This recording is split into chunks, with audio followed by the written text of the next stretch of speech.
Okay ఆ song sir వదిలే.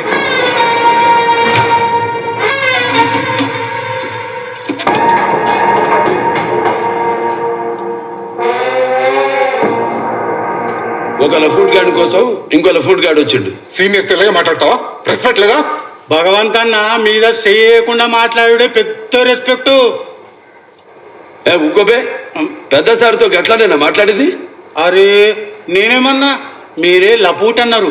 మేమేం ఒకే డిపార్ట్మెంట్ రా, మంది అనుకుంటాం. Sanghvi sir ruling party MLA మాత్రమే కాదు, ఈ గవర్నమెంట్ కి కీ ఫండర్ కూడా. ఆయన వదిలే. ఆడెన్ని దోపిడీలు చేసిండు, ఎంతమంది పోలీసులని చంపిండు. ఆ కేసులన్నీ నీ మీద వేసుకుని నువ్వు లోపలికి పో, ఆడు బయటకు వస్తాడు. కమిషనర్ తో మీటింగ్ లో కూర్చుంటే నాకు ప్రెషర్ ఎంత ఉంటుందని తెలుసా? కరెక్టే రఫీ సార్, పై ఆఫీసర్ల ప్రెషర్లు మనం కూడా అర్థం చేసుకోవాలి. అవును సారు, మీటింగ్ లో కమిషనర్ కి ఎటు దిక్కు కూర్చుంటారు? రైటా లెఫ్టా? Right side. వెళ్ళి రైట్ సంగ నాకు. నేను తలుచుకుంటే గంటలో సస్పెండ్ చేయగలను. సస్పెండ్ చేస్తావా? వద్దు, సస్పెండ్ చేస్తే ఏమైంది? ఎలాగో సస్పెండ్ అయినావు.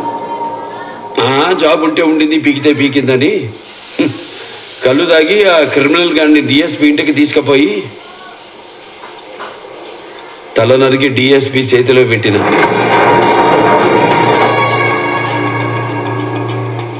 కళ్ళ ముందే పైన కోస్తే కింద పన కదా.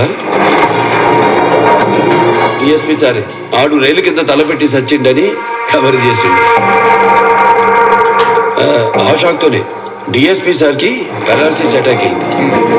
డ్యూటీలో పక్షపాతం చూపిస్తే పక్షపాతం రాదా? ఏం సారు, ఇప్పుడేంది? సస్పెండ్ చేస్తావా? చెయ్యి. పోతా పోతా తల తీసకపోతా. ఎస్పీ సస్పెండ్ చేయ వద్దులే, ముందు నా బెయిల్ సంగతి చూడు. మేలా అవునా మేలా? పోలీసుల మీదకి ఊరికే గాను చేయలేస్తుంది కదరా. జైల్లో చెప్పకూడదంటే ఒంట్లో అన్ని సప్పబడతాయి.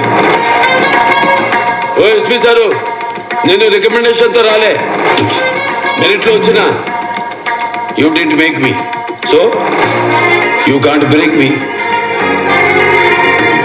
వాడు మీకు నెల నెల డబ్బులు ఇచ్చి మేనేజ్ చేసే మొగుడేమో. మనం తప్పు చేసేటోడికి మిన్నడు లెక్క. మిన్నడంటే ఏందో తెలుసా? రంకు మొగుడు. చాలు ఫోట్ సార్.